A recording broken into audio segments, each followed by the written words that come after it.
Welcome back, everybody.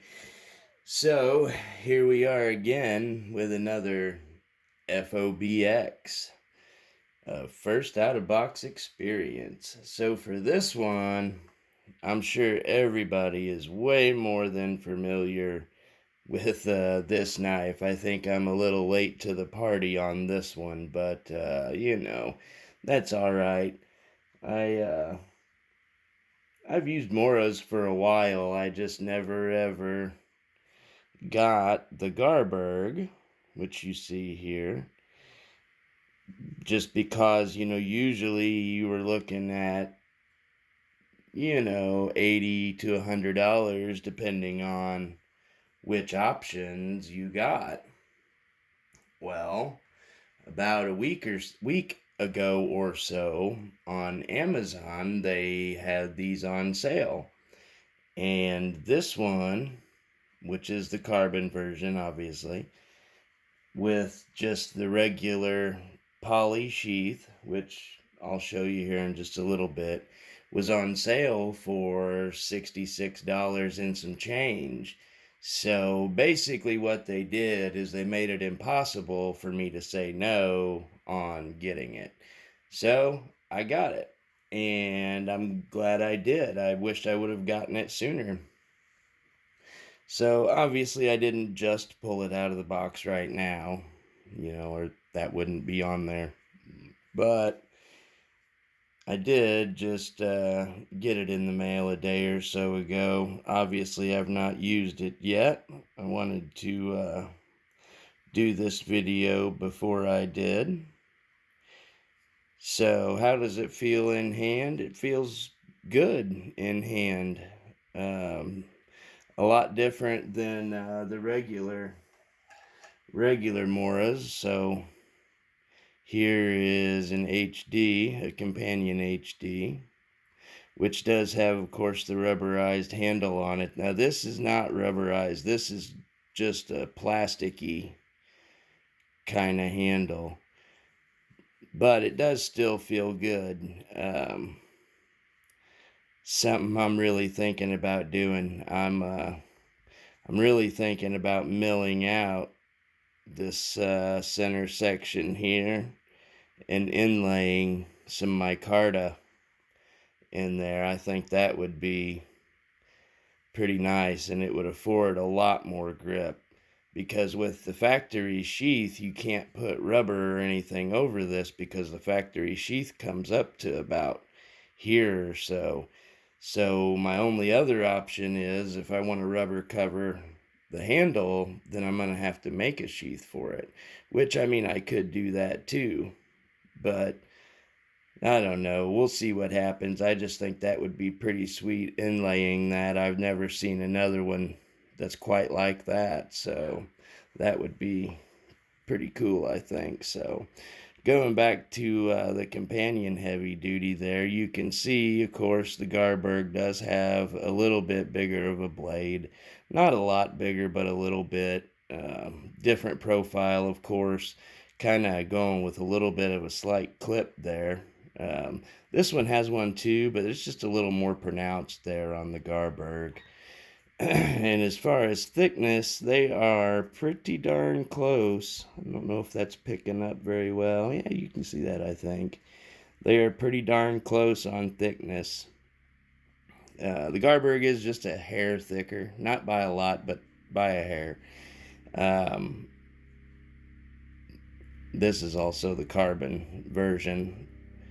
But this Garberg, the carbon steel, is supposed to be pretty equivalent to, American 1095, but they won't tell exactly the formula on this one. I guess that's a highly guarded secret, I suppose, from what I hear. So what I did for fun, and I do like attaching my knives to, like, my smaller knives to bigger knives, which here, put it on the Kershaw Camp 10, which, if you guys have never checked this out, this is an awesome blade. awesome blade. And right now on Amazon, this tan version, I believe, is like $46. And the gray and black version is like $44. So not a bad deal there. But so it's going to have your average poly sheath, you know, as they call it. But this Garberg just has a couple little tabs inside there that hold it in. So, I mean, it doesn't take much of a pull and that thing comes right out, which is good and bad. It's good when you're wanting to take it out, but it's bad when you don't want it to come out. So I just put this little tiny S-binder on here, and I can just hook it to this little tiny lanyard, and it's good to go. I mean, this little tiny S-binder here, you don't notice the weight overall with the whole package. And the Camp 10 comes with these straps here, so I just use that strap there to cover that in. Ran a little coyote paracord through there for the belt loop. And I mean, it's not perfectly stable, but I mean, it's stable enough. And I just did it real quick. I could make it rock solid. And like I said, I could also just make a whole entire new sheath system for it if I, you know, felt the need. But I think it'll be okay. And the Garberg also has holes drilled in the bottom of the sheath here, much like they have on the Eldris. That way you can neck carry it if you want.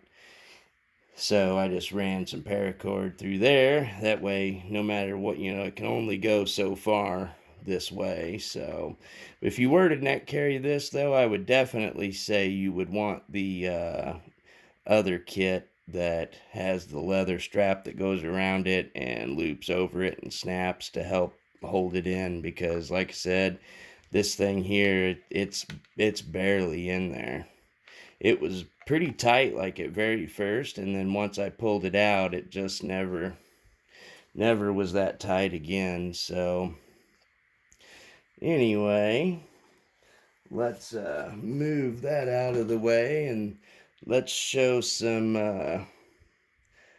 other competitive options, or at least popular options anyway.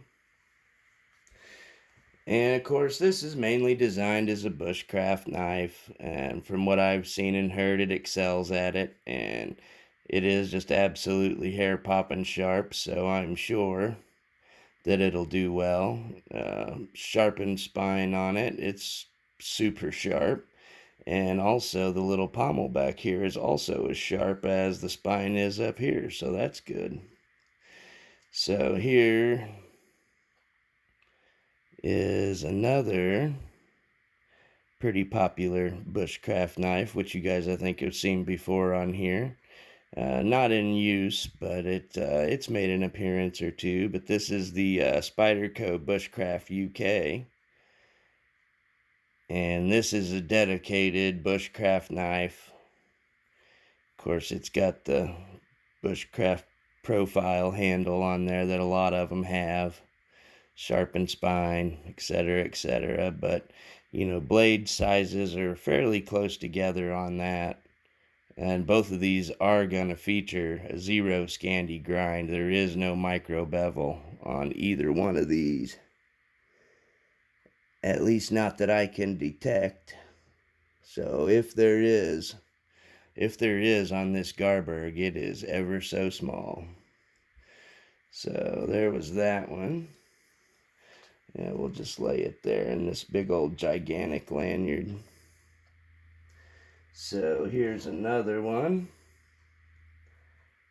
Well, let's go with this one next. So here's another one a lot of people like to use for bushcrafting, the Ka-Bar Becker BK16, which, as you can see, you've got about the same length and handle, but a little bit more blade on the Becker. Definitely more thickness on the stock there. But this has a full flat grind with a secondary bevel, and you do not have a sharpened spine on the Becker, so it is not good for scraping fire steel. or ferro rods, or whatever you want to call them. Many different names. So, and price wise, you can look that Spyderco Bushcraft UK up on eBay or somewhere like that, if you can even find them. They're very difficult to find, but so I won't say how much that is. I'll let you guys figure that one out. But this is right around the 65 to 70, I believe, right now for the BK16. So very comparable in price to this. And of course they feel totally different, you know, with the Becker having the contoured handle. And which one feels better? I don't know. They both feel good, but they feel different. I don't know. I kind of like this BK16 though. It just fits everywhere it should. So there's that one. Let's move along here to another one. So here's another pretty popular one that a lot of people use for bushcraft. This is the Benchmade 202 Luku.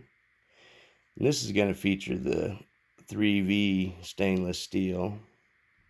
So that'd be the CPM 3V, of course. Now you're going to notice a lot of difference there in blade. And the Benchmade does not have a sharpened spine, so no fire steel there. However, it does have, you can see it's just kind of has a swell there, but these handles, I mean, they feel great. And they feel great when you're using them. So basically a similar feel to the Garberg, just rubbery, not rubbery. So there's that. Set that there. And then here's another popular model that people have used for bushcrafting. The K-Bar Becker BK2. Obviously completely different knives there. Personally, I don't think this would be a very good bushcraft knife myself, you know, due to the fact that you've got a 1/4 inch thick stock there. You know, you're not really going to be able to, you know, feather stick or any of that near as efficiently as you could with this Garberg, but it is a great knife, that BK2, but not what I would pick for bushcraft. And of course you can tell that it just absolutely makes these other ones look like toys. Even that big old Benchmade there, which, well, it's not a big knife, but yeah, it just makes them look like toys. So, but yeah, I think it's a great knife. We're gonna see. Of course, we'll get it out and try it out and run it through its paces, but first impressions, first out of box experience, I like it. I really do. It's got a real good feel to it that you come to expect from a Mora. So I definitely think you could get some good usage out of that without worrying about any hand fatigue. So we'll see what that one comes to be, you know, as we get it out and kind of run it through its paces and testing and all that. So let's get rid of some of these.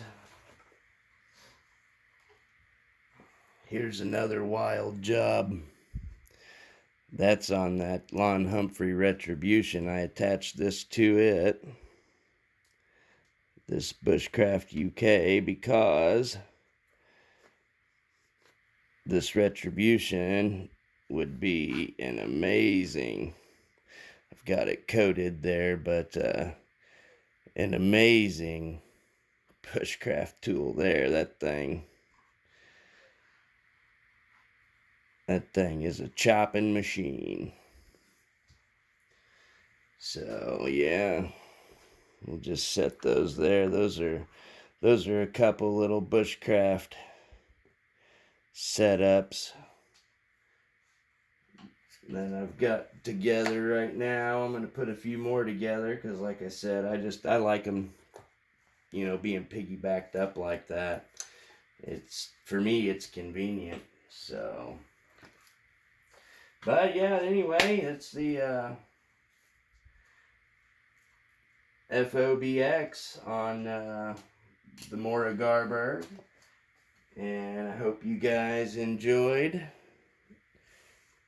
taking a look at that. And I'm sure you guys have, a lot of you guys anyway